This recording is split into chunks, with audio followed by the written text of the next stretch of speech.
She cuts it. Dude.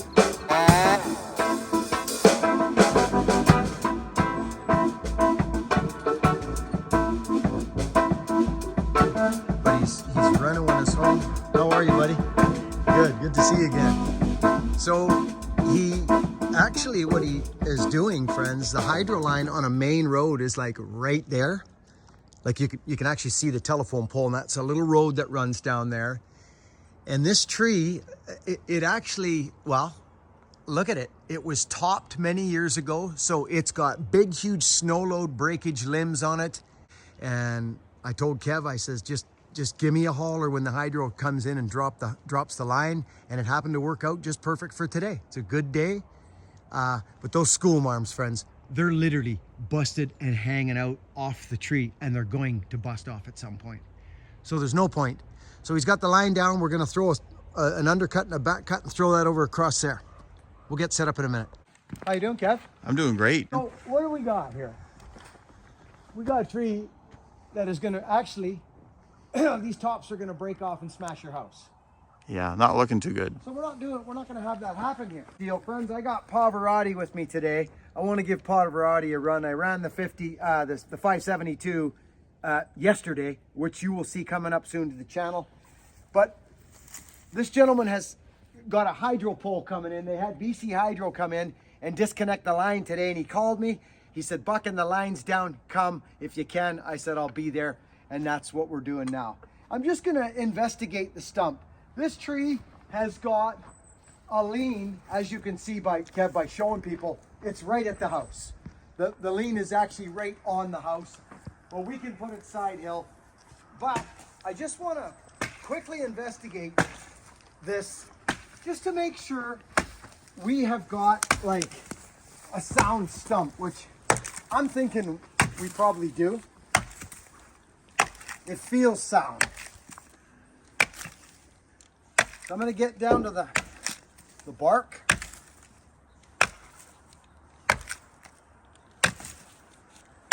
And I'm gonna give it a bit of a thud. Look how thick that bark is. Look at that. We're just getting into sapwood now. Let's just give this a...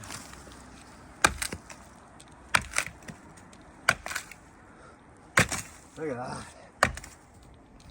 So it actually sounds kind of...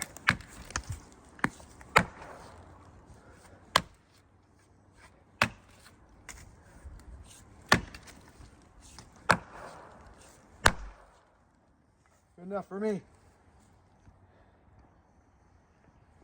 So, Kev, I'm going to shoot. I'm going to try and keep it off that brick there. Okay. And I'm just going to shoot it. I'm going to try for just in here. There's really nothing we can get, is there? No. The line's down. Just the corner of the house, that's all. Yeah, they've disconnected. Yeah, just the corner of the house. Yeah. So I'm going to cut up. Kev, you can just stand out here and get a shot of the old undercut and all the rest of it.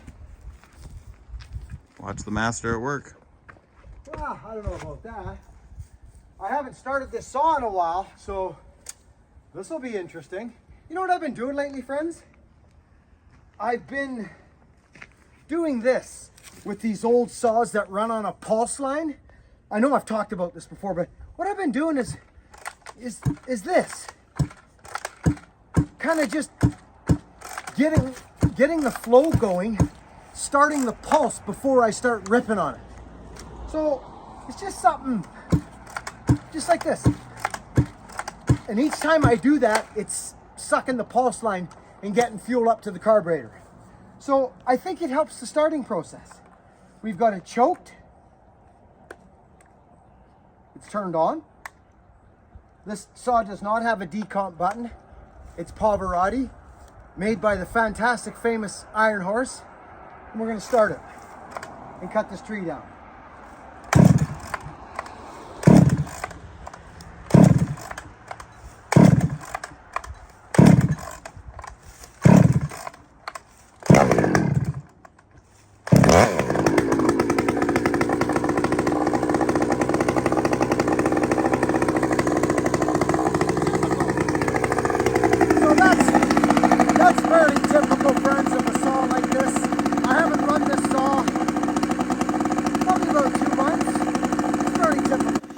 Well, good day, friends. A job like this, you saw me investigate the stump right off the hop. It's leaning at the house.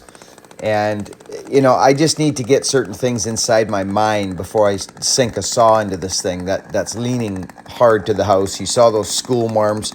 They're right out off the side of the trunk, leaning on the house. So we have a bit of pull towards the house. But let's just get this thing rolling side hill. And you guys can watch as we go and listen to Pavarotti.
So I showed you 3 angles of that.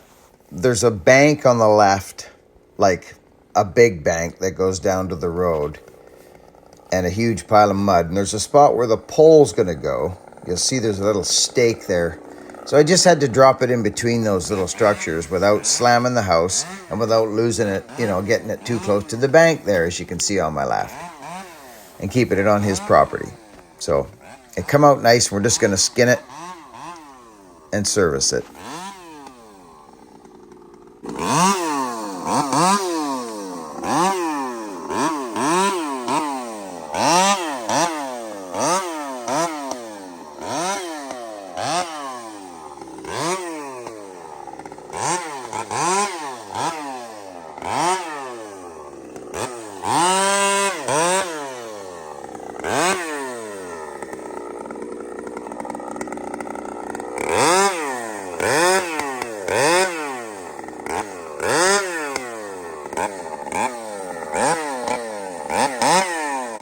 Friends, I'm coming up on a situation here where I get pinched on a school marm limb, and I should have known better that there was rod in it and it would have calved on me, and it does. And watch what I do to get out of it here. Watch the log move right here. Poof, shaklank.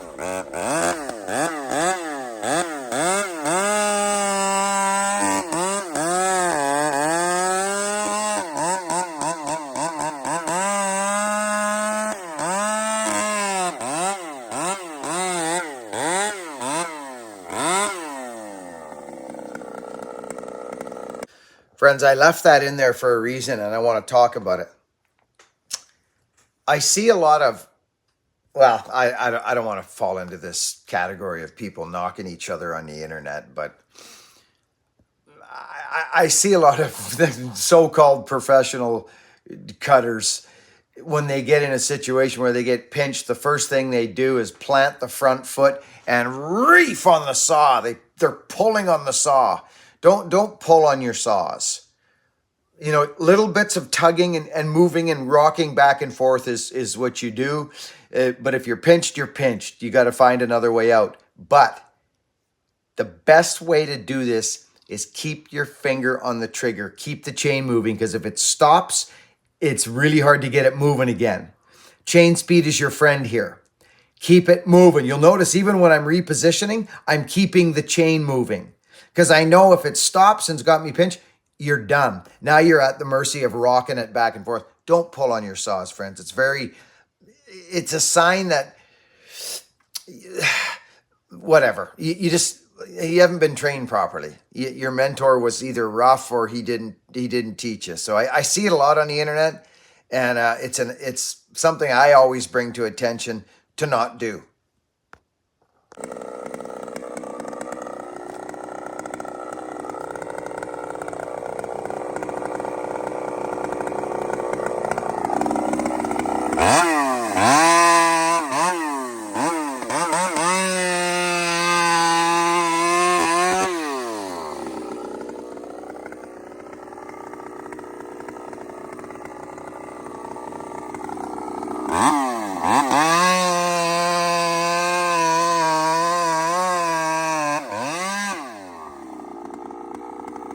So you all know, if you've been watching long enough, what a weirdo I am when it gets into this. Look at this. This tree completely healed. I'm going to show you something here. We're going to cut into this wound. Look at it. It's completely healed.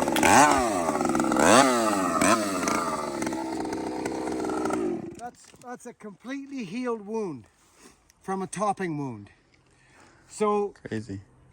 they do heal, but I'll show you something interesting. So what you've got is these great big leaders coming off of a straight cut. This is best case scenario. And how long that took was this. So the tree was topped, and then this is a new top. This strictly is a new top. Let's just say roughly 1, 2, 3, 4, 5, 6, 7, 8, 9, 10, 15, 20, 30, 40. Oh my goodness, right? Quite a few years ago for that wound to heal. Wow. But I'll show you, isn't that interesting? And look what happens, how tight it gets on the inside. See that? Look at how crazy tight that is going in there, out that way. And then this is the same amount of rings here as it is there. Isn't that nuts? Anyways, I like that type of stuff. Oh, yeah. So we nailed the drop. Oh, We'll cut this, but I do want to show you something here, Kevin. I want to show you what happens to top trees. I'll just grab my saw under you there.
Pretty crazy, eh?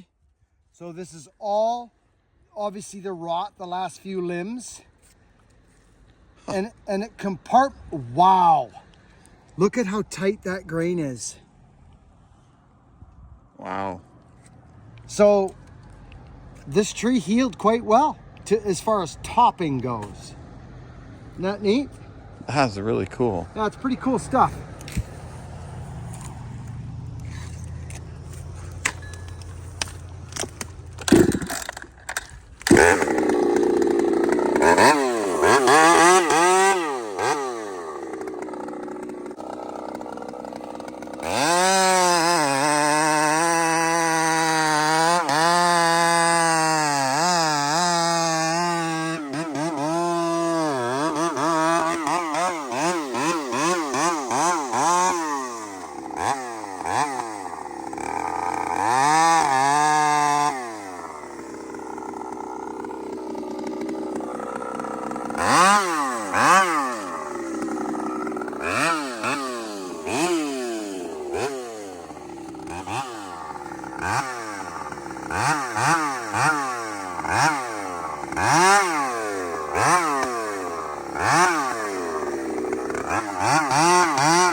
I'm going to help him here a little bit.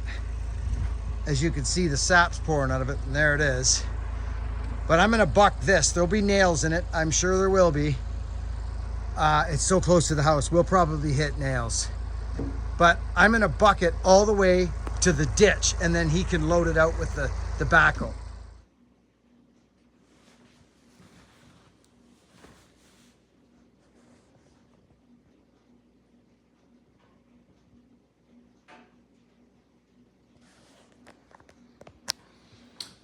Well, friends, we're down at Dad's. I'll just give you a slight little peek-see-poo at what we've got down here today. The kitties are fed. He's there.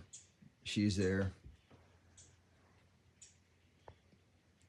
Old Doug is here. And she's a sheet of glass, and I will guarantee you we've got our little fishies here because they're here every day, and this is the best time to see them. Look at them here, friends. I want to show you something. Look at this. Every day, little minnows in here, in this little sandy beach that Dad, 53 years ago, pedaled by in a boat here. His brother told him to get down here and pick one of these lots. 53 years ago, they developed this little urite acres, they call it, or something, Juriet acres, or and Dad got in on the ground level. And this was after he left my mom and my brother and I. This was his second family. And friends, I have a mantra and a message that I live by, and I share with you folks every day on every video. I say to you, or to anyone who's watching, as I say, work hard, be honest. I can't believe what's going on here. There's fish and jumping and seals, and work hard, be honest, and be kind, and start to develop some kind of good minutia, karma, energy, energy. I'm a believer in natural laws. I just am. I've seen too much in my life. I've seen it in other people's lives. I've also lived the other side of not doing those things, of lying, cheating, stealing, and nothing. Oh, there's a seal. Nothing came of my life. But I had a relationship with God at that time that was that I didn't deserve anything. I deserved what I had built, had created. I created nothing. Do you know what I'm saying, friends? I'm not trying to get goofy on you, but I just, excuse me, I just believe in that kind of stuff. So what I'm saying to you, if you're a young man, especially, young women too, young human being, start now. Start now with a pure heart. I didn't start till I was 27 years old. Just for the record, I didn't, friends. And alcohol and drugs played a part in that, but I chose to ingest the alcohol and drugs. Nobody forced me to do nothing. Nobody pinned me down to the ground and poured beer down my throat. I chose to drink, and I chose to do the things I did. But I'm telling you right now, and I'm actually getting a little hot in the throat when I say this to you. If you think you got a drinking or a drugging problem, or you hurt yourself and you went to the doctor and they gave you painkillers, and now you have a problem and you're searching them, finding them, trying to find them on the street, or trying to make lies and connive and run. Listen to your spirit. Your spirit doesn't want that, nor does your family. Friends, I could tell you stories that would make you shudder. They would make you shudder. Looking at the man I am today, I was not this man. Back in the day, I was not this man. I don't use my story as some kind of, I don't know. I'm just a dude. I'm just a fella who took responsibility for my place, for my plot, for my life. That's all. That's all I'm saying. I'm not here to tell you nothing. I don't want to come across like I'm telling you something to do something. But I think with the passing of my father, I've been thinking a lot lately. I'm 55. And he worked his whole life till he was 79 years old. He retired last year. And he died.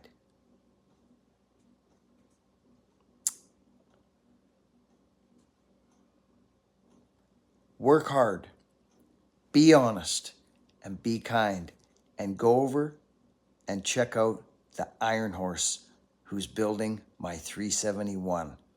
I just talked to Donnie Walker. I got a couple of parts going to New York to my buddy Iron Horse. Iron Horse, I love you, brother. Thank you so much. I know you've been ill, but you're feeling a little stronger now. I'm so glad to see your videos out again. Iron Horse is a good man. He's a good man. Thank you, buddy. Friends, work hard, be honest, and be kind. And I'll catch y'all on the next video. I got so much to share.